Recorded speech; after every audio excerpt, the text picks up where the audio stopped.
Dean of SIPA and the Adlai E. Stevenson Professor of International Relations. Thank you for joining us for our first Institute of Global Politics Rapid Response panel of this spring semester. The title of today's webinar is Explaining the Gaza Ceasefire and Hostage Deal. Our discussion today will provide expert perspective on the rapidly evolving situation on the ground, the impact of the new U.S. administrations on the deal's implementation, and the wider regional implications.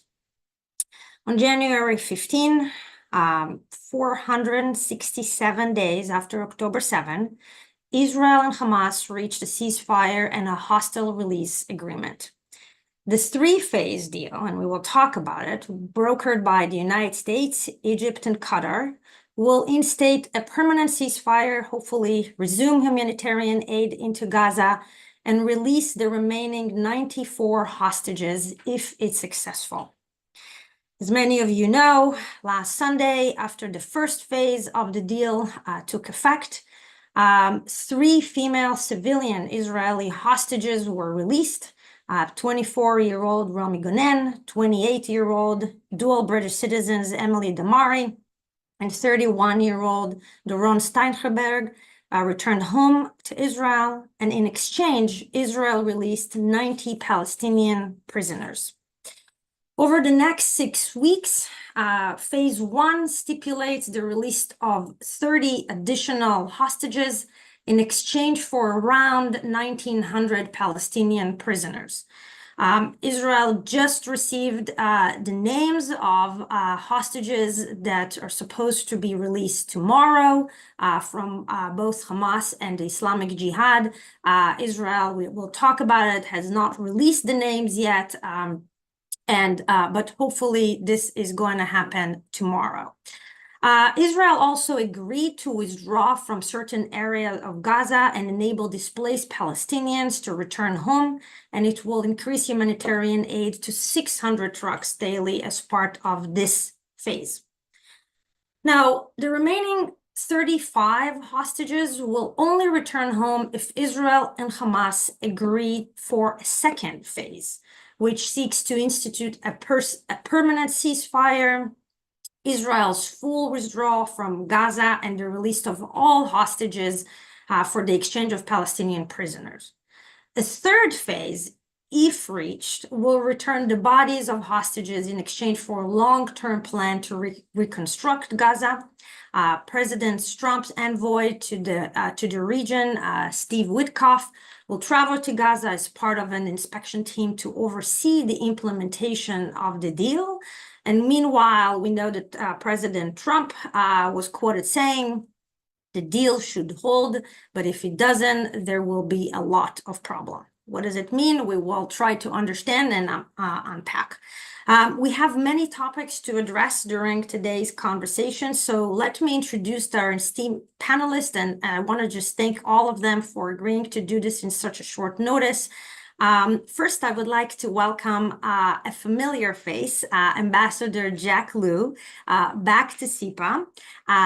Ambassador Lew will serve as a professor of international public affairs and the faculty policy director at the Institute of Global Politics, and he will be teaching and working on issues from diplomacy, geopolitical stability, international economics, fiscal and trade policy.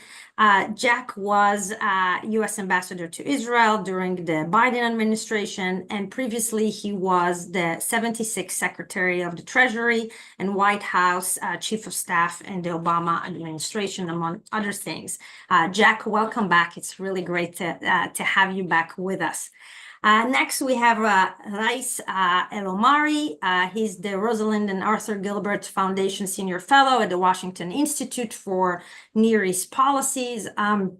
He is a former executive director of the American Task Force on Palestine.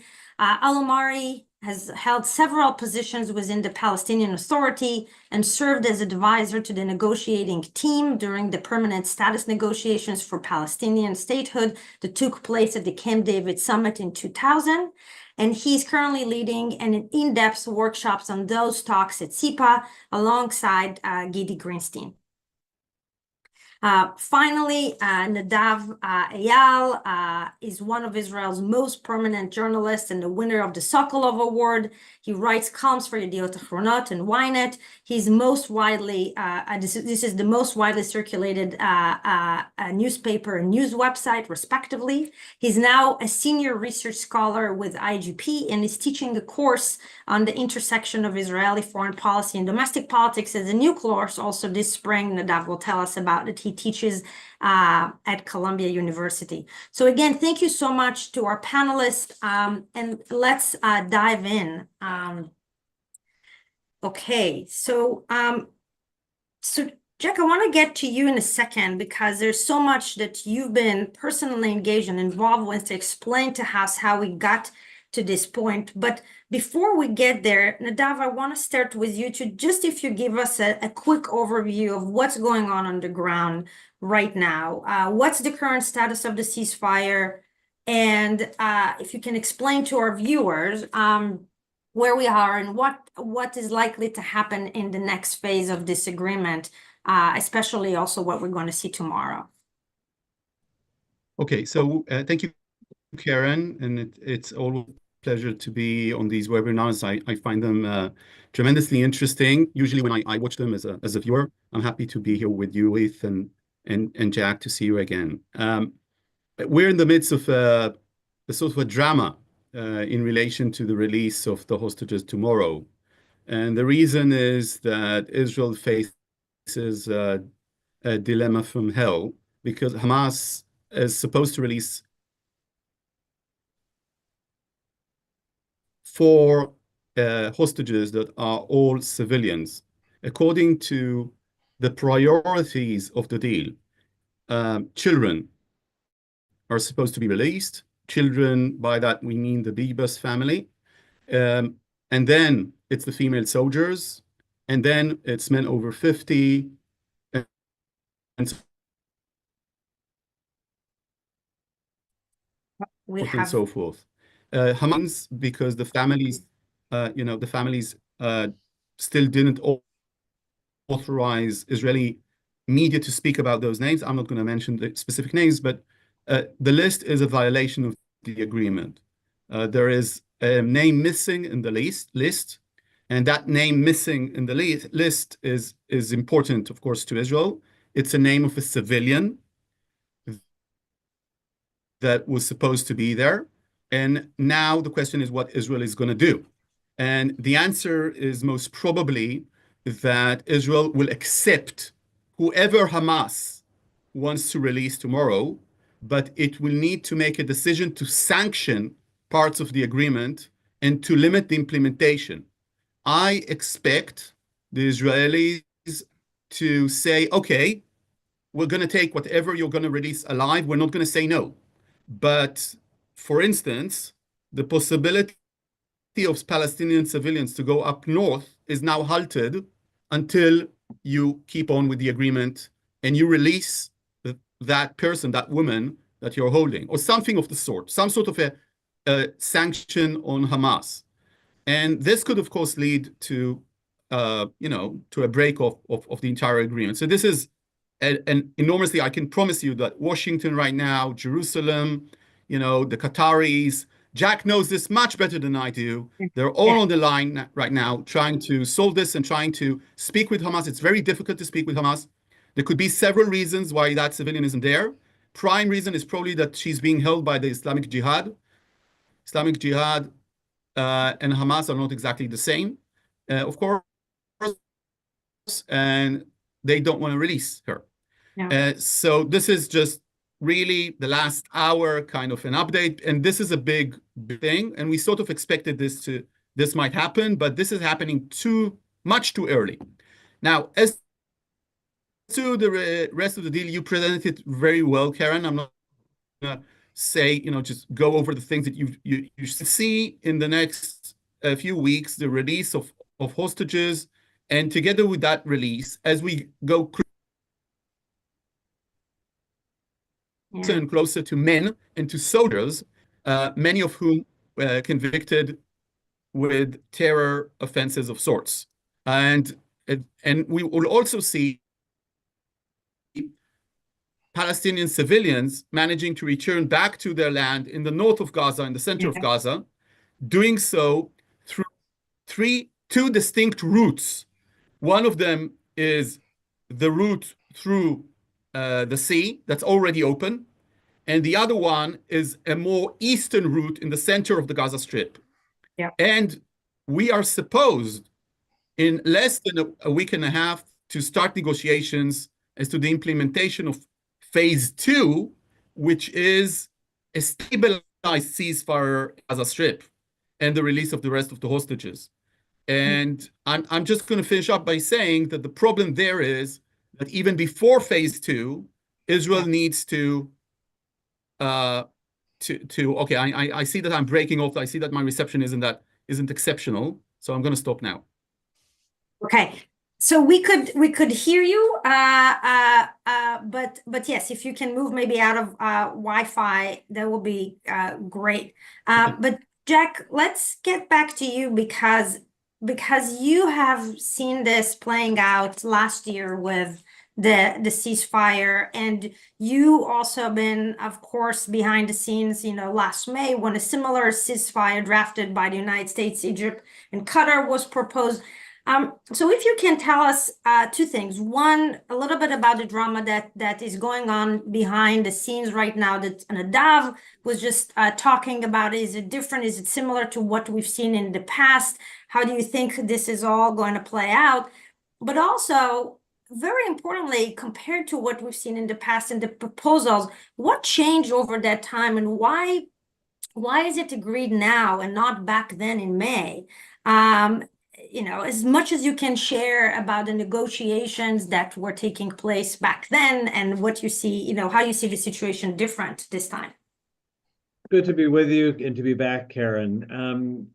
Let me start with just an observation that I think anyone observing November 2023 remembers. Every day that week when hostages were being released, there were questions: would there be compliance? Would it be on time? Would it happen at all?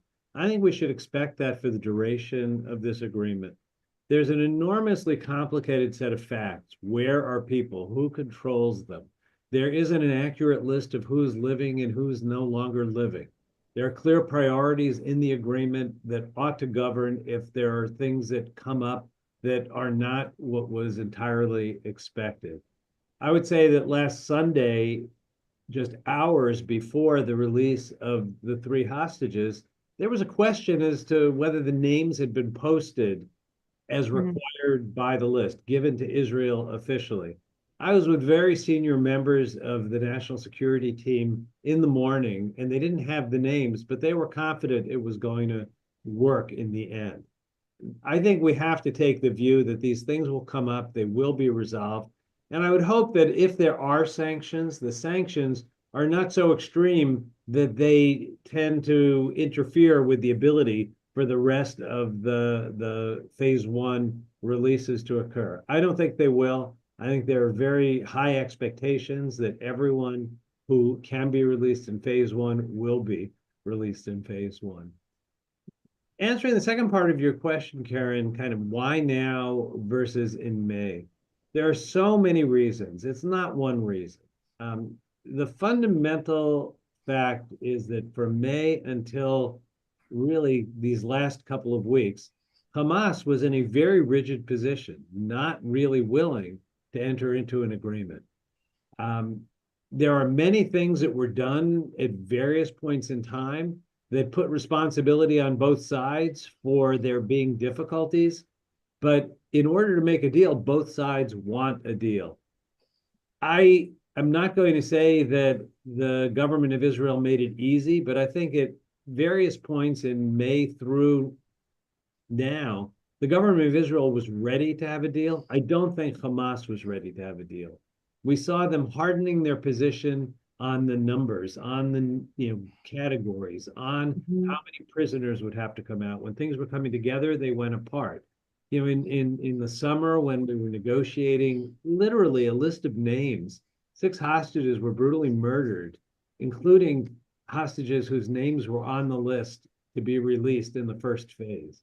So there was a very hardline position of Hamas. I think the government of Israel was pushing a very hard line. And it was clear from even the approval of this agreement in the cabinet, in the security cabinet, that there was serious opposition within the coalition to a deal. And until Hamas was ready to make a deal, I don't think that was going to change. So part of it is there had to be a space for a deal. Mhm. The question as to whether or not there could have been a deal without the deadline of the transition in the United States is a real one. Every difficult negotiation needs a deadline. The fact Mhm. there was a date, January 20th, when one administration would leave, another administration would come in, created a deadline unlike any other. At some points, there were various holidays that were thought to be deadlines. That turned out not to be the case. I would say two or three things about the way the negotiations worked at the end. You know, I've been through 3 transitions out and 3 transitions in to administrations. And I can tell you, I have never seen better cooperation on a serious matter than I saw on this negotiation.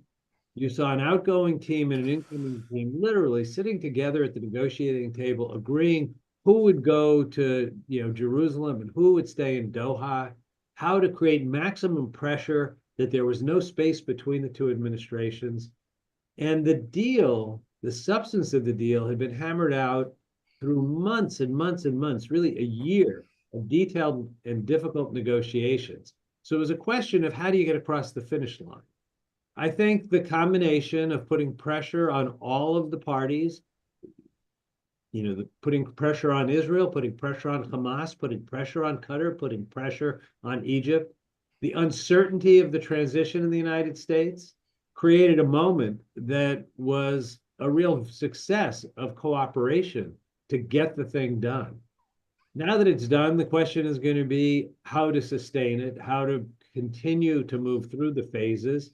And that's going to be a challenge. We'll get to that later, but I think that now is going to be the area that really requires the most attention. Well, thank you so much, Dak. This is fascinating and very important. And by the way, I am sorry about the delay in my internet. We're trying to figure that out too. Ghaith, moving to you. So let's, from your perspective, is this ceasefire perceived as a victory for Hamas? I mean, you saw the photos, the images that came out last week. When the hostages were released, Hamas still very much appeared to be in control. So how does it look from the Palestinian population's perspective and also from Hamas's perspective, as you can imagine? And then the other question is, as we also know, the other part of it is that we know that many displaced Gazans have now returned to find their homes completely destroyed. And do you think that they would still support the ceasefire, and what happens next for them?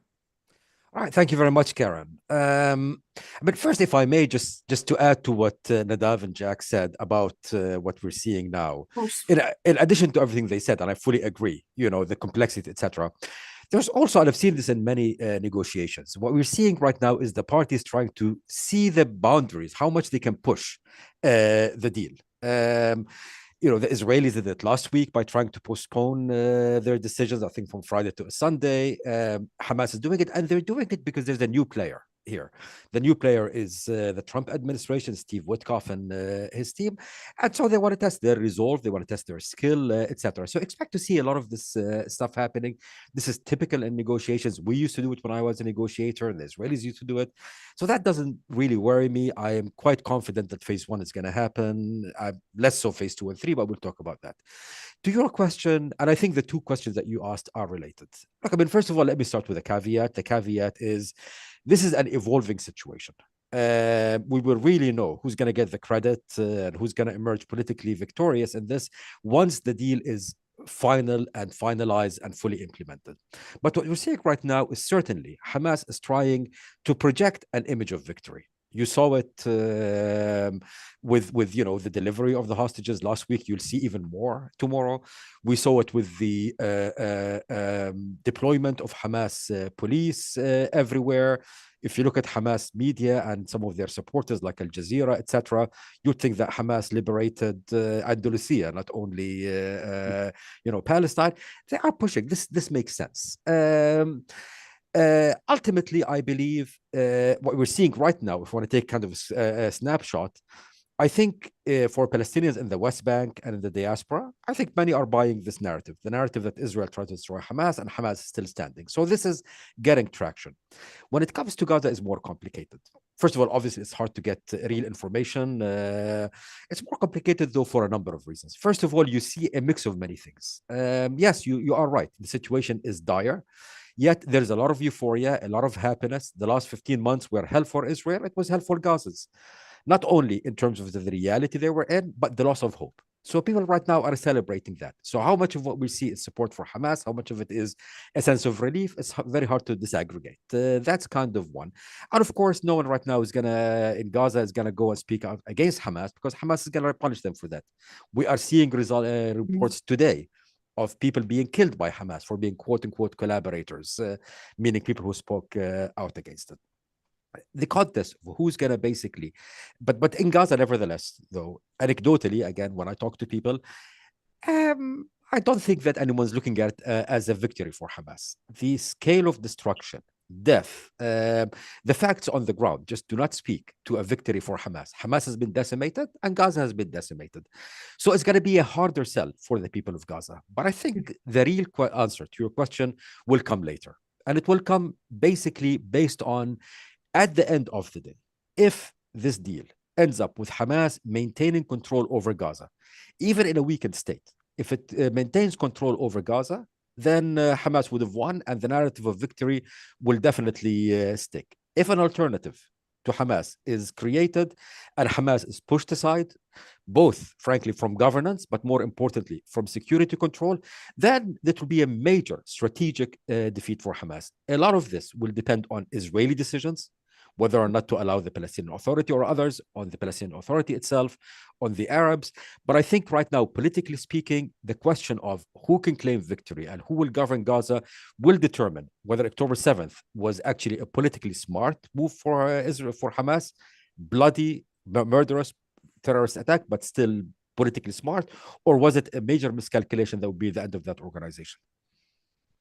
Thank you so much, Ghaith, and we will get back to talking about those topics because these are really the most important issues on the agenda, thinking about the future, the political situation both in Gaza and talking about domestic politics. Let's shift a little bit to what's happening domestically in Israel. So, Nadav, to you, Netanyahu, as you know, facing key challenges within his cabinet with the ceasefire agreement, specifically opposition from the far right elements in his government. Itamar Ben-Gvir resigned in protest, and Finance Minister Bezalel Smotrich is also threatened to leave the coalition government if Israel does not defeat Hamas. So this is the political reality right now that Bibi is facing. Will Netanyahu, in your opinion, will be able to survive the challenge to his leadership and hold this coalition together as we move, from phase 1 to phase 2 to phase 3? And how do you think he will navigate, especially, let's start with the second phase of this agreement. It's not going to be easy maneuvering for him. So what's your assessment how he's going to do this and will he do it? So the problem is even before the phase 2, thank you, Karen, it's about the withdrawal from the Philadelphia route, which is supposed, according to the agreement, to happen between day 42 to day 50. And what we're hearing from the government right now in sort of off-the-record briefings, which you can always need to take with a pinch of salt, is that it's not going to happen. And the reason that they are briefing is because Smotrich who's still part of the government, right? So Ben Gvir resigned from the government, but it's sort of a hanging resignation to an extent. He's ready to return. But Smotrich is part of the government, and Netanyahu needs his votes. Are basically saying if this withdrawal happens in Philadelphia, then we're out. And that's bringing us to Netanyahu's biggest dilemma here. To an extent, it would be decided by the White House and by the president. If the Americans, Steve Witkoff and the president are resolved that Israel is going to go through to the second phase, which is what we are hearing right now, what I'm hearing from the administration right now, then Netanyahu finds himself in almost an existential dilemma in terms of an election, because the right wing in Israel is up in arms against this deal. And it's not only the far right. I need to make this point clear. It stems from the Likud members of Knesset and others against the second phase, not against the first phase. And this all goes to what Ghaith has just said, because the second phase really demands such a change in Gaza as far as the Israelis are concerned. And the bare minimum of Israel to the second phase is something that, as far as we know, Hamas will never agree to. Right? What the Israelis are saying is it's not enough to have some sort of a convening bureaucratic government in Gaza if Hamas is still the people with the guns, with the monopoly over violence and the strip, even during this second phase that is, by the way, not the end of it, right? There's a third phase in which there is rebuilding of Gaza and a new political order and everything. And because of that, Netanyahu is signaling to the right wing that he's not going to go with the second phase at all. This is the signal coming from the Prime Minister's office that the second phase isn't going to happen, but let's not talk about it right now. Let's go through the first phase. Or if it will happen only if, Hamas surrenders. And that's the bare minimum, them leaving the Gaza Strip or something like that. So it's a dramatic moment for the survival of the government. They didn't pass the exemption law. They need to pass it by the end of March. If they don't pass it, they're not going to have a budget. They're going to fall anyway. And together with the end of the first phase, that brings very heightened political pressures to the Israelis. For Netanyahu, it's all about how much pressure will be leveled by the U.S. And we have seen the U.S., this new administration, putting a lot of pressure on Netanyahu and managing to push him over the threshold. I give credit to the previous administration too, and not only because Jack is on the line, but because really they built this agreement. But Yes. These threats made by the Trump administration were meaningful. So I go to Jack now, but Nadav, just quick question. How popular is the ceasefire agreement right now among the Israeli public? And what do the polls show us about phase one, or are they polls about phase two? And just among the public, not so much the government. So it's popular. It's more than 50% support, but it's not much more than that. It's not much more than that. On the other hand, Karen, if you ask the Israeli public, do you support the return of all the hostages and an end to the war, just like that? The answer is a resounding more than 60-something%, according to Channel 12, for instance. But then if you add to that and Hamas will control Gaza, then the Israeli public shifts again and says, no way. And I need to stress this. There is a consensus in Israel that Hamas cannot rule Gaza. It's a consensus within the political sphere in Israel. And I don't know how the prime minister would be able to bypass it. And by the way, maybe normalization with Saudi Arabia, some other breakthrough, the Iranian issue, maybe Jack can speak about that. Maybe other issues in the region could be somehow a compensation for Netanyahu and for his government to move through there. Yes. So let's really get there now. So Jack, over to you. This is the question by far that I'm getting most from people. Thinking about the leverage that the United States and especially this administration, their appetite for using different strategic tools, different leverages to help make sure that the ceasefire holds. And now we've heard from Nadav how complicated it is for Netanyahu domestically to do this. Do you speculate that the Trump administration will put pressure on Bibi, on Israel, to continue into the phase two. What will they be willing to do, in your opinion? And what do you want them to see doing? Look, it is a difficult road ahead, but I think the good news is that certain things align. If I look at the objectives strategically of the Trump administration, I think the Saudi normalization is a huge, high priority. If you look at what Israel needs to secure its future in a region where Iran's role is diminished, it needs Saudi normalization.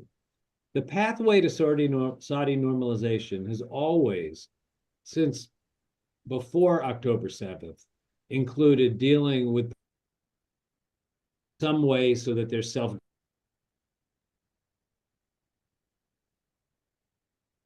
Oh, I think that we just lost Jack. I see that we have issues with internet across the board today. Oh, Jack, you're back? Can you hear me now? I can hear you now fine, and I can see you fine. And you were in the middle of a sentence about the promise of the Saudi normalization. The only pathway to the Saudi normalization is for there to be quiet in Gaza, and a pathway to discuss and resolve a form of self-governance for Palestinians. I think that means that the pressure from the U.S., as it was during the Biden administration, will continue to be to stay focused on both of those things. The Israeli public, I don't think, has been prepared for the realistic options. There is no pathway to eliminating Hamas. There is a pathway to eliminating Hamas as a governing entity and as a military power. And if the focus is on what does it take to accomplish that, there are solutions. They're hard, but I think the first thing you have to do is to suspend the unrealistic objective of eliminating Hamas. Now, how do you create security in Gaza? It's really hard. And this dramatic show of presence by Hamas, as Ghaith said, shouldn't be a surprise. I mean, there were blue cars before, there are blue cars now. They kept a bunch of clean uniforms that could come out, and people are kind of strutting in the streets. It doesn't mean that they're not severely reduced from what they were. I don't know anyone in the security apparatus in Israel who believes that they are still an organized army that could conduct operations like the way they did on October 7th. Now, that doesn't mean that they're not a threat. There was always going to be an ongoing presence. The only way for that to be countered is for there to be a viable day after plan. And one of the things that is going to have to be addressed is what is the role of the Palestinian Authority in that day after. The only Gazan Palestinian security force will be made up of people who have or do serve in the Palestinian security force. Now, I don't care what patch they wear on their shoulder. You can figure out ways to resolve the question of who's in charge. But those are the people who are local people who could be part of a security force. There is going to be potentially some international participation. I think the failure to develop a plan for the day after is something that's now the current crisis. That's what the 32-day period of phase one has to accelerate, coming up with tangible progress on the day after. And if you can make progress on that during phase one, it opens the door to phase two. Yep. So I can go on at more length what the challenges are. I think unless you address the security issue, all the other things don't matter. I do believe that there is a way for a transitional governance structure that is not a Hamas governance structure that ought to be something that the PA can buy into, that the regional partners can buy into, and that could work. It's all very hard, and time is of the essence. If I were advising the Trump administration, it would be to get into the detail of this as deeply as they can, as quickly as they can, because they're going to need every day.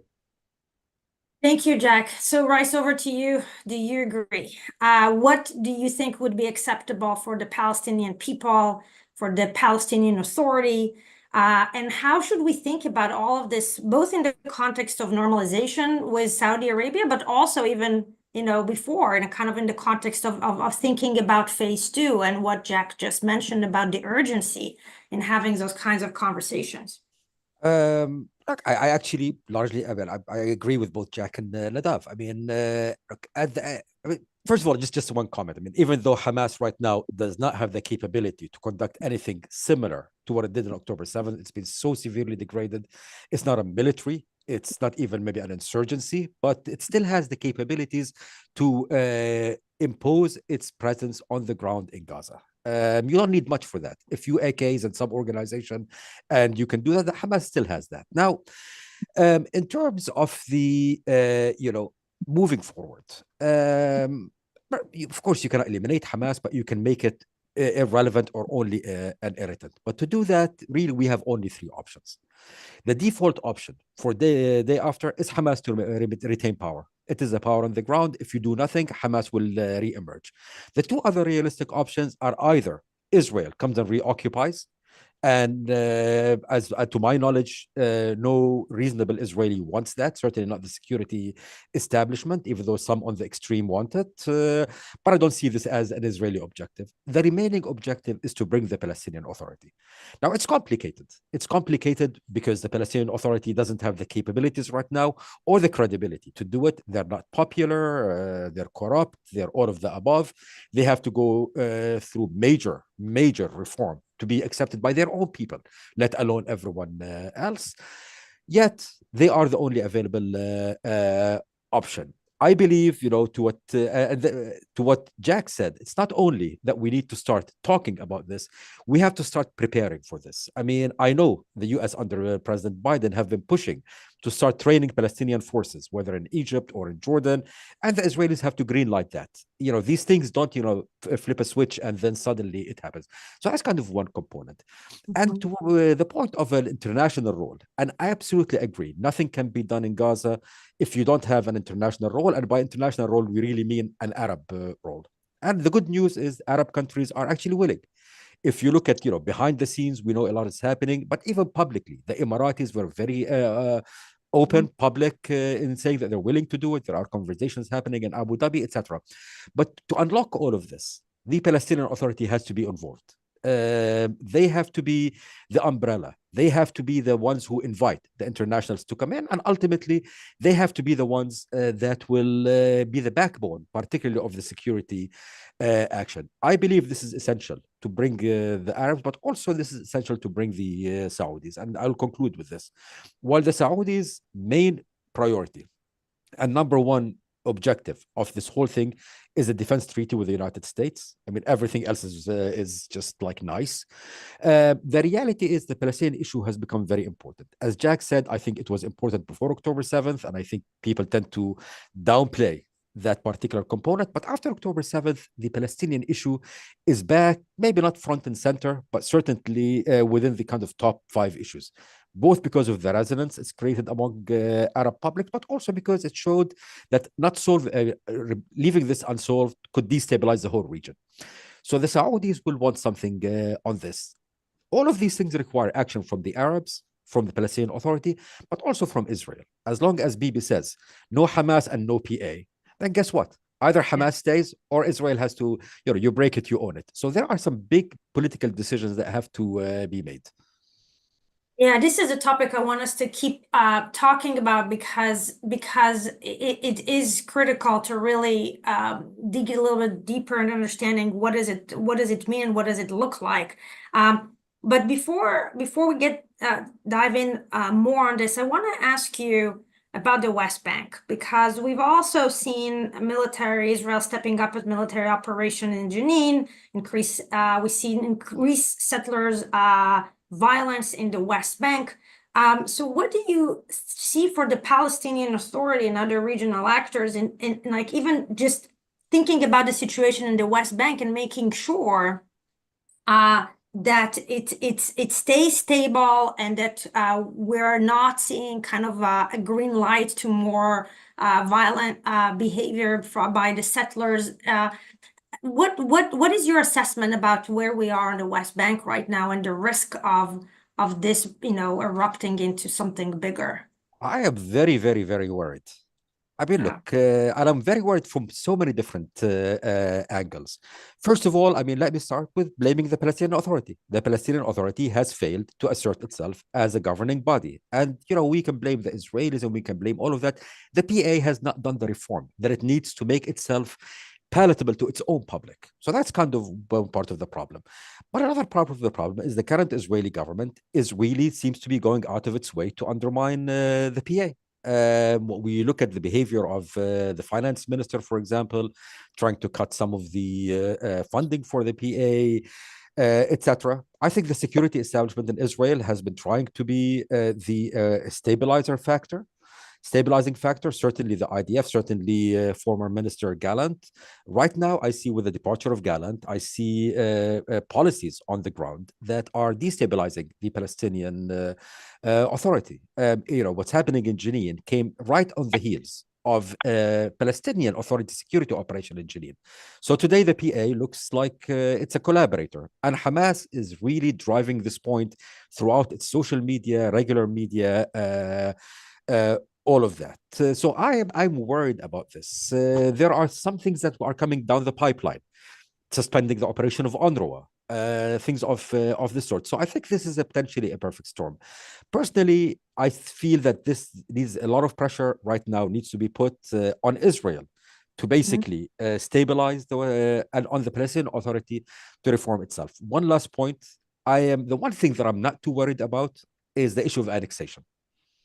I'm not too worried about it, not because I have any particular faith in some of the Israeli ministers who are pushing for it, but as was said before, the top priority for the Trump administration, I think, at least in the first year, maybe more, is a Saudi deal. And the Saudi deal is not even thinkable if annexation is on the table. But it doesn't have to be annexation. It could be a death by 1,000 cuts through all of these kind of policies. And I think we need to look not only at the big picture, but also at the details of ensuring that things stay stable. Yeah.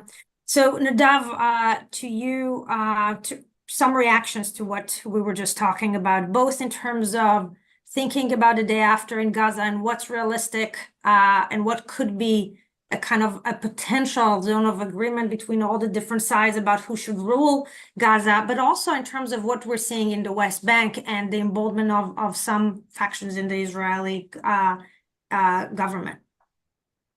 So first of all, I completely agree with what Jack said about the day after plan. I think it was, I'm paraphrasing, but I think it was President Eisenhower that said that plans are worthless, but planning is everything. Yes.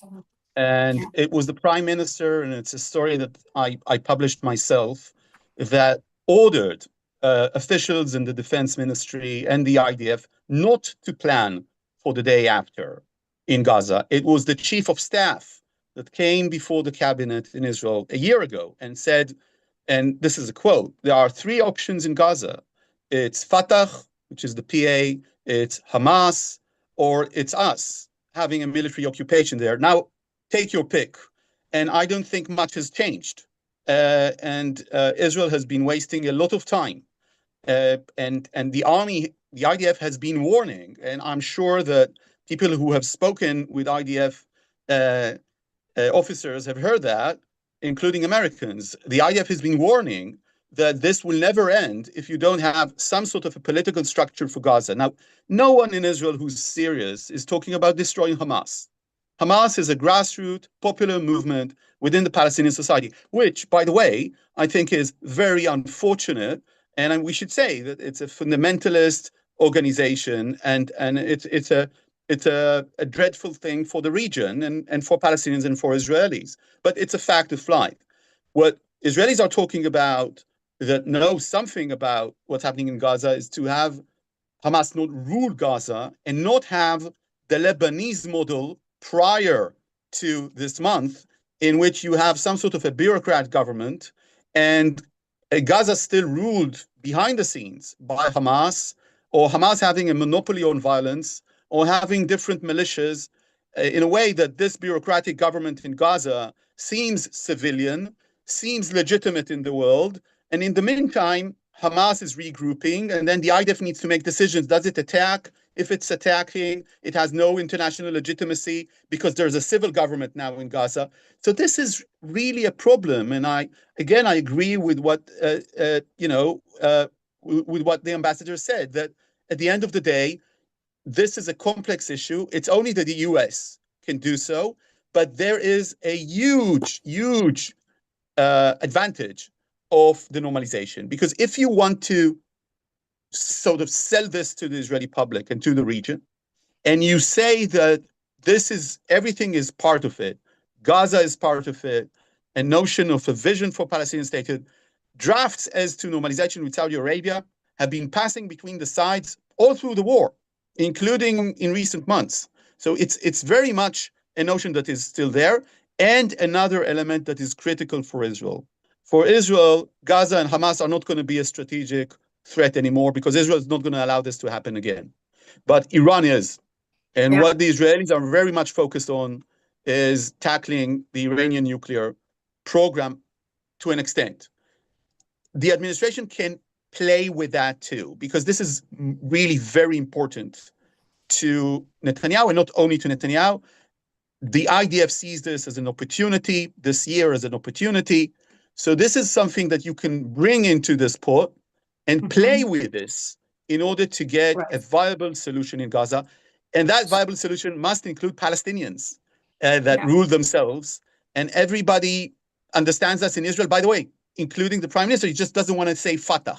He doesn't want to say PA. Well, I guess he'll need to say something like that in the near future. So, Jack, this has been the kind of the playbook and the formula for a couple of months now, thinking about whether the Saudi deal would be really the external factor that will allow the sides to kind of feel more comfortable about making concessions because everybody's gaining something very important from the Saudi deal. How do you think about it right now? And if you can unpack a little bit for our viewers, the different elements and components. And as Nadav just said, the whole premise of it, not everything, but a big part of it is thinking about Iran and the common threat faced, by Iran for both Saudi and Israel.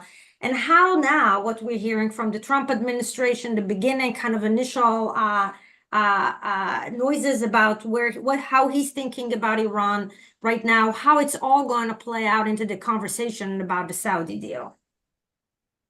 So let me maybe begin by just saying a couple of things about the PA, because in order for the Saudi deal to come around, there's going to be need for a reckoning with how to handle this question of what the role of the Palestinian Authority should be.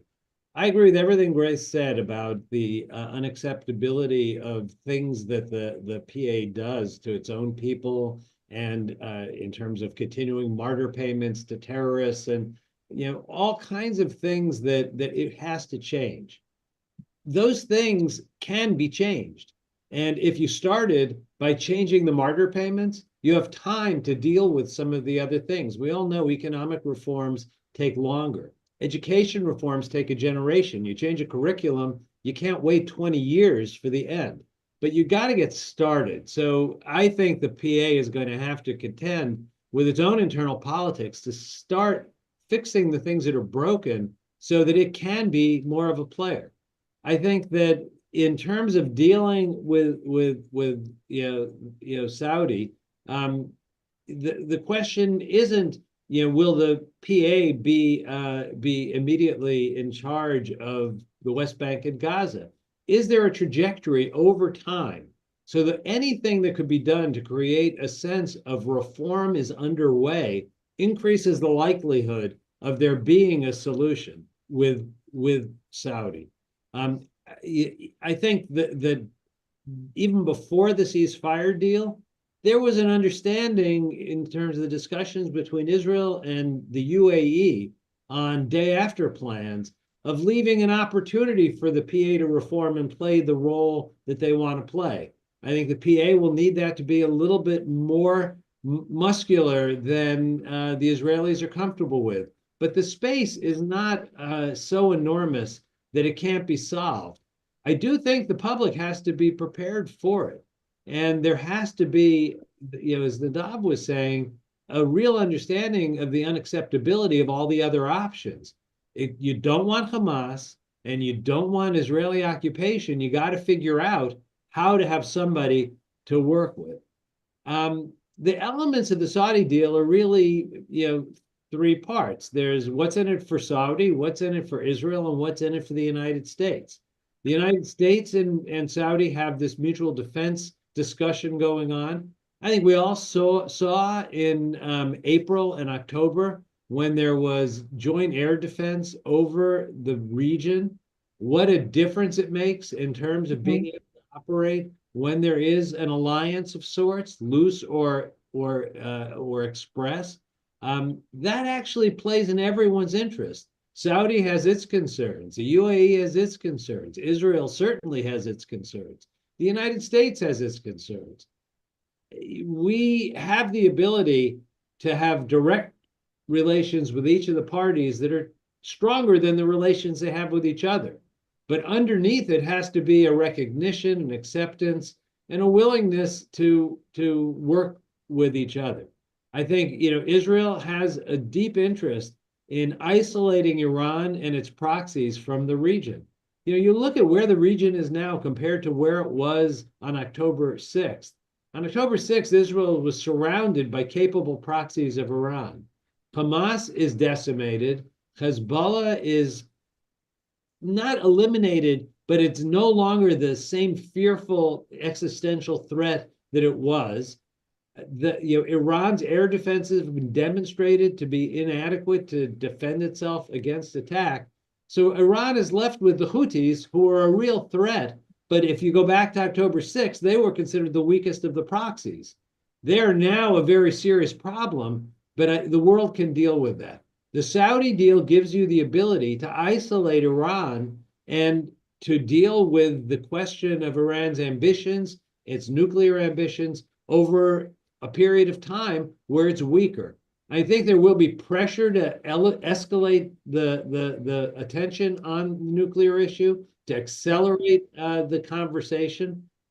I'm not going to speak to whether that makes sense or not. I know that it makes sense to isolate Iran and make Iran feel weaker, and to have Iran not feel like it's in control of the region, which they increasingly were feeling until the regional picture was reconstructed, mostly by the military efforts. Will it happen? These are huge hurdles to overcome. I actually think the only way it's going to happen is if leaders make the case to their people about the strategic interests that are at stake and the ability to defend the country if you take the road forward. Yeah.